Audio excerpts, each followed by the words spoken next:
showbiz updates ihahatid na ngayong Martes. At syempre pa, ang latest scoops ng mga host.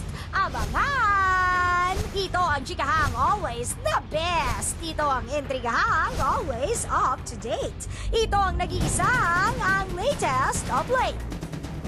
Ang latest na yung Martes, ang mga bigating pasabog ng gabi, ibibigay na. Ang latest sa mga nangungunang showbiz chika, ibibigay na. Ang latest, mga lihim na pinagkatago-tago, mga lihim na kinukutya. Ngayon, ibubuyang-yang. Sabi ko na, kasunod kita eh. At ang latest po ngayong Martes ng gabi mga kapatid, ang mga pinagpipistahang issue, ihahatid na. Katulad ng, bigay mo na. Oh, kailangan nyo mag-level ha, kasi ito Pacquiao to. Ay, naku. Ganyan to. Manny Pacquiao will have a talk show. Diba? Pinaplug na daw sa kabilang channel, and then before we used to see him na Game show, and then yun as the boxer that he is. Pero ito, it's a new dimension. I wish Manny well. I've never seen him in a talk show. Para sa iyo, ang laban na to. At kasama niya dyan si Miss Jean Garcia. Si Miss Jean Garcia. Di ba? How? In what? Co-host. Mag-host silang dalawa.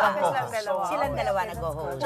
Which is really good kasi dalawa naman ang dimension ng katauhan ni Pacquiao. Hindi ba bilang isang atleta at saka bilang isang kongresista. Hindi ba maganda ito? Lingkod bayan. Oo, maganda ito. Hindi lang siya namumudmod, hindi ba, ng biyaya. Dito talaga pinakikita yung pagka-service-oriented niya sa mga tao. At saka si Manny is really one of the nicest and most likable fellows I've ever met. So sana in this show, mas lalabas yon. Kasi minsan namamangha tayo masyado sa the bigness of him, na isa siyang world champ. Eto, you see the Manny that people really like. At siya nakakatuwa dahil hindi naman siya ipinanganak na may gintong kutsara sa bibig, di ba? At talagang kapag nananalo siya, nagse-set aside kagad siya ng amount na ipamimigay niya sa mga kababayan niya. Diba? Kahit naman sa Congress, di ba? Ang dami naman niya natutulungan. Parang box office hit yung ano niya. Opisina niya. Ibig mo sabihin, sa Congress, sa kanyang opisina, may mga pumipila rin at saka pingi-pingi, gano'n meron. I think kasi like sa iba't ibang congressmen, parang you concentrate on your district, diba? So you prioritize. Sa opisina niya. You prioritize kung sino yung nasa distrito mo, diba? Pananagutan mo, yeah. I think with Manny, kahit hindi na sa distrito niya, pumipila pa rin. Pero I'm sure kung ang mga pinipilahan dyan, ikaw, Congressman Pacquiao, yung mga personalities na pwedeng pagpapicturean. Lani Mercado. Lani Mercado, di ba? Basta personalidad na po pwedeng picture-picture, di ba? Saka huwag mong kalimutan, si Manny Pacquiao ang natatanging anak ni Mami Junisha, di ba? Na ngayon ay medyo okay na. Bakit si Mami Junisha nakakaaliw, no? Iba-iba yung mga salita niya. Minsan nagagalit siya, minsan natutuwa. Isa siyang alamat talaga. Direct isang alamat siya.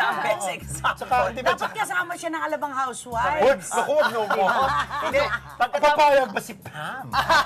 Pagkatapos ng si Malakas at si Maganda, si Mami Junisha na. Ganun ang level na pagiging alamat. Siya yung ibon na nagbiyak ng kawayan. Kaya naman si Tama. Ibang klase si Pagkatapos Mami si Biag Junisha. Nilamang. Si Mami Dina. Pero ang gagawin din daw ni Manny Pacquiao dun sa show na yan, meron siyang parang magbibigay siya ng payo at ang payo niya ay Bible-based.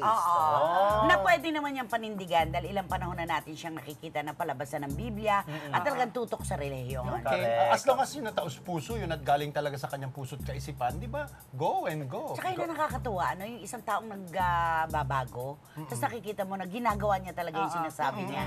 Nakakatuwa si Manny Pacquiao. Correct. Manny, we wish you well. Okay. Dahil dyan, very well. Very well. Eto naman, mula sa kanilang mga puso ay magbibigay sila ng latest chika, ang latest from the press.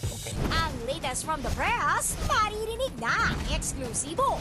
Mula sa report ni RK Villacorta, magkaibigan sa showbiz, magkalaban sa politika, Senator Bong Revilla Jr. at Senator Jinggoy Estrada maghaharap sa 2016 presidential elections. Bago pa man sila maging parte ng Senado ay matalik ng magkaibigan sina Senator Bong at Senator Jinggoy. Halos sabay silang lumaki sa pamilya ng mga aktor at politiko. Halos sabay rin nilang pinasok ang mundo ng politika.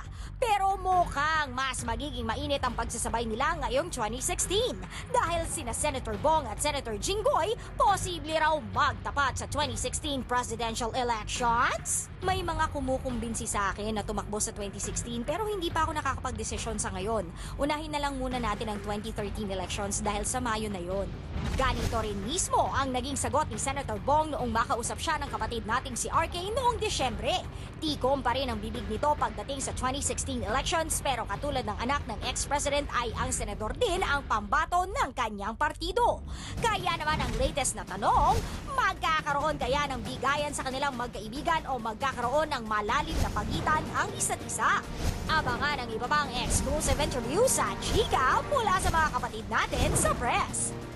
At wala pong kawala ang mga bigating issue ngayong Martes ng gabi. Susunod na sa Ang latest!